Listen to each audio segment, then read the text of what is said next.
ते कुणबी आणि मग ते कुणबी कुठे गेले? चला जाऊ दे, आज सगळेच मराठीत, मग ते कुणबी कुठे गेले? असं कसं होऊ शकतं? एक दिवसात उपोषण कसं करायचं? मग करा तुम्ही एक दिवसात मागण्या मान्य. दिली सत्ता मराठ्यांनी आणि उलाटले मराठ्यांवरतीच. त्याच्यामुळे त्यांनी शिकवलंय आम्हाला.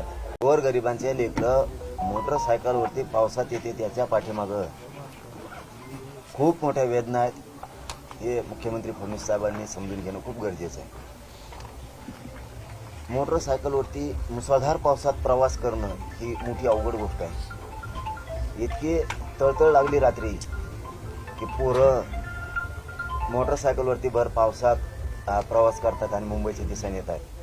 त्याच्या पाठीमागचा उद्देश हट्ट नाही आहे, परंतु समाजाच्या लेकराच्या वेदना आणि त्याला न्याय मिळावा म्हणून प्रत्येक जण झटतोय. त्याच्या योगदानाची मुख्यमंत्री साहेबांनी कदर केली पाहिजे, ही आमची भूमिका आहे आणि प्रतिसाद प्रचंड आहे. देवेंद्र फडणवीस साहेब कुणाला थांबवणार नाही, कारण गोरगरिबांच्या वेदनेचा सन्मान करतील अशी आम्हाला आशा आहे. कारण माननीय न्यायालयाने जे सांगितलं होतं त्याप्रमाणे सरकारला करावं लागलं, हे अंतिम सत्य आहे. माननीय न्यायदेवतेने सांगितलं होतं की कोणता नवीन कायदा काढलाय तुम्ही, त्याप्रमाणे ते तुमच्याकडे आहे विषय. परवानगीचा कराय काय तो विषय एक दिवसाची दिली म्हणजे ही चेष्टा आहे. गोरगरीब मराठ्यांची ही चेष्टा आहे. अशी एक दिवसाची परवानगी देणं म्हणजे तुम्ही तुमच्या अंगावरचं झटकून दुसऱ्यावर जाळ फेकून दिला असा अर्थ होतो. म्हणजे तुम्हाला असं सिद्ध करायचं होतं महाराष्ट्रासमोर मुख्यमंत्री फडणवीस साहेबाला की मी परवानगी दिली, मग काय चूक आहे. पण याच्यातून तुम्हाला दुसरा माहीत नाही फडणवीस साहेब काय संदेश राज्यात गेला. तुम्ही मान्य न्यायालय म्हणत होते, याचा अर्थ परवानग्या तुमच्याकडेच होत्या, कारण ती परवानगी तुम्ही दिली. त्याच्यामुळं तुम्ही एक दिवसाचीही देऊ शकता आणि उपोषणाच्या मागण्याच्या अंमलबजावणी होईपर्यंत सुद्धा देऊ शकता. हे संदेश महाराष्ट्रात गेलेला आहे. तुम्ही जाणून बुजून समाजाला एक दिवसाची परवानगी दिली, जाणून बुजून, काहीच होऊ नये म्हणून. पुन्हा तीच लाट नाराजीच उसळली की जाणून बुजून एक दिवसाची दिली. तुम्ही मोठं मन दाखवायला पाहिजे होतं, आणखी ना हातात आहे तुमच्या, असं काय नाही.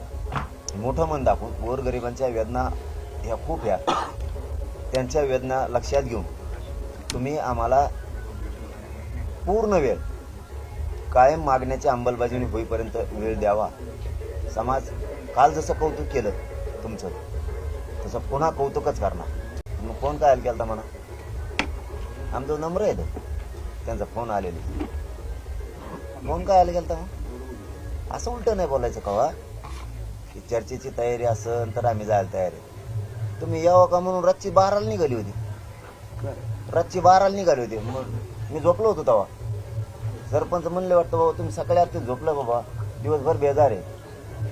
ठीक आहे म्हणे, मग सकाळी येतो, काही अडचण नाही, पण मी आत्ता येऊ शकतो म्हणे लगेच. मग ते जमतं का? मग असं कसं खोटं बोलायचं? चर्चेला तयार होतो ना आम्ही, म्हणूनच तर ते येतो म्हणले ना. आता त्यांचं काय झालं आम्हाला काय? तयार आहे चर्चेला तुम्ही सरकारशी? मी कधी नाही म्हणलोच नाही. नाहीला फक्त एक दिवस मान्य नाही आपल्याला. तो शिष्टमंडळ आलं तर तुम्ही भेटणार आहात त्यांना, चर्चा करणार आहात? कम नाही भेटायला काय अडचण? त्याच्यातून फडणवीस साहेबांनी संदेश घ्यायला पाहिजे, त्यातून शिकायला पाहिजे की मराठ्यांच्या गोरगरिबांची नाराजी अंगावर घेतल्यावर पुढच्या काळात पण काय होईल. तुमच्यातला गैरसमज फडणवीस साहेब पुन्हा काढून टाका.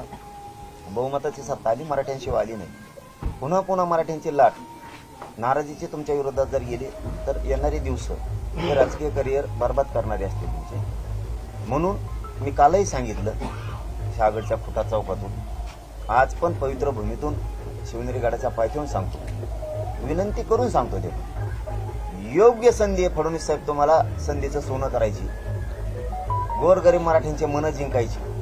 तुम्ही मराठ्यांच्या मागण्याची अंमलबजावणी करा. हेच मराठी गुलाल टाकून मरेपर्यंत तुम्ही दिलेल्या आरक्षणाचा तुमचा उपकार विसरणार नाही, ही आमचा या ठिकाणून शब्द आहे. आणखीन तुमच्या हातातून वेळ गेलेली नाहीत. तुम्ही आमचे वैरी नाहीत, तुम्ही आमचे शत्रू नाहीत. तुम्ही फक्त तुमची आडमुठी भूमिका मराठा विरोधी सोडून द्या आणि मोकळ्या मनानं वागायला सुरू करा आजपासून. या पवित्र शिवनेरी गडावरून आमचा शब्द आहे. आम्ही सुद्धा आरक्षणासाठी फक्त तुमच्याशी भांडतोय ते पण लोकशाही मार्गानं. आम्ही दिलेला शब्द कधीच त्याच्यात बदल नाही होऊ देणार. तुम्हाला संधी आली त्याचं सोनं करून गरीब मराठ्यांचा आता अपमान करू नका, तर सन्मान करा आणि मराठ्यांच्या मनं जिंका. मराठी तुम्हाला कधीच विसरणार नाहीत. आजपासून तुम्ही मराठ्यांविषयीची तुमची भूमिका बदला, ही आम्हाला आमची तुम्हाला विनंती आहे. ते शिकवायलेत आम्हाला तसं मुख्यमंत्री. दिली सत्ता मराठ्यांनी आणि उलटले मराठ्यांवरतीच. त्याच्यामुळे त्यांनी शिकवलंय आम्हाला. म्हणून आम्हाला मग ती बाजूला जावं लागतं. कारण ते देऊन जर अशी लोकांची फसवणूक करते, जाणून बुजून टाळाटाळी करते आणि मराठा एकदम टार्गेटवर ठेवला, त्यामुळं आम्हाला मग ती बाजू घ्यावंच लागते. ती बाजू मराठ्यांनी विधानसभेला घेतली नव्हती. त्यांच्या डोक्यात वेगळंच खूळ घुसलं तेव्हापासून. आता पुन्हा मराठी मुंबईकडे निघाले. आणखीन संधी आहे म्हणतो, पुन्हा डबल तेच शब्द वापरतो मुद्दामून, ही संधी आहे मराठ्यांच्या मनं जिंका. असं होऊ शकत नाही, असं होऊ शकत नाही. एक दिवसात मग अंमलबजावणी करा, जाऊ दे. एक दिवसात अंमलबजावणी करून टाका, नाही तर आत्ताच करा ना. इथूनच गुलाबाचा ट्रका भरतो आम्ही शिवनेरी किल्ल्यावरून. असं कसं होऊ शकतं? एक दिवसात उपोषण कसं करायचं? मग करा तुम्ही एक दिवसात मागण्या मान्य. समाजाला मूर्ख बनवते ते, अपमान करतात माझ्या समाजाचा, माझा पण प्रत्येक वेळी जाणून बुजून. कारण मी मॅनेज नाही होत, पण मी हटत नाही फडणवीस साहेब. हे बघा, तुम्ही गोळ्या जरी घातल्या तरी मनोज जरांगे झेलणार, पण आता हटत नाही. पहिल्यापासून तुम्हाला सांगतो, कायद्याचे जेवढे नियम आहेत तेवढे मराठा पाळणार आहे, आम्ही पाळणार आहे. पण तो कायदा आहे नवीन कोणता घेऊन काढायला, आता नमुनेबाज कायदा आहे काहीतरी. ती कायदा कुणालाच माहित नाही. आणखीन तज्ज्ञांनी, वकील बांधवांनी सुद्धा त्याच्यावर अभ्यास केलेला नाही. आणि कोणाला मिळते ऑफिस नाही. अख्खी रात गेली आमच्या वकिलांची, तिथल्या मुंबईत काम करणाऱ्या पोरांची, पण ते ऑफिस सापडलं. मग त्यांना ते सापडलं आणि मग आता परवानगीला अर्ज करायचा म्हणल्यावर सह्या तर करावं लागतं ना. त्यांनी ते 10 वाजता टाकलं आम्हाला. वकिलाला तरी काय माहित बिचारायला आमच्या काय आहे त्याच्यावर. आणि ज्या पोलिसांनी ते वकील बांधवांकडे दिलं, त्यांनी आमच्याकडे दिलं. जिथं जिथं सह्या करून द्या म्हणले, आम्ही दिले. आम्हाला काय माहिती त्यात काय त्याच्या होत्या त्या पोलीस प्रशासनाला. परवानगी म्हणल्यावर पोलीस प्रशासनच आलं ना. ते 2025चा नवीन कायदा काढाय काय कोणती कुणीच वाचलेला नाही. आणि आमच्याकडे वेळ कमी होता, आम्ही पटापटा सह्या केल्या आणि पाठवून दिलं. नाही, चुकीच्या माहित्या बाहेर केरू नका म्हणा. त्याच्यामध्ये स्पष्टपणानं कुणबीची संख्या, उदाहरणार्थ एखाद्या गावाची दाखवली की या ठिकाणी या गावची संख्या 100 आहे, तर तिथले असणारे 36 ते 37 लोक हे कुणबी आहेत. त्या असणाऱ्या 1905 असेल किंवा त्याच्या आधीचं असेल, काय जी असेल त्या आजपर्यंत झालेल्या 100 वर्षाच्या काळात, मग ते जर 36 लोक होते, तर एका एकाला 4-4, 5-5 जरी म्हणलं तरी ते 150-200 आकडा गेला. आणि त्या 150-200, 4-4, 5-5 म्हणलं तर आता त्याचे 800-900 झाले एका एका गावात. तशा नोंदी आहेत त्या. ते कुणबी. आणि मग ते कुणबी कुठे गेले? चला जाऊ दे, आज सगळेच मराठीत. मग ते कुणबी कुठे गेले? त्यांचे जे पोर आहेत, नातू आहेत, पंतू आहेत, आणि म्हणा हे लावता येत नाही. अरे आम्हाला काहीतरी कळत आहे म्हणून आंदोलन धरले आम्ही. आता तुम्ही लोकांना गचपाने समजता का व्हावी?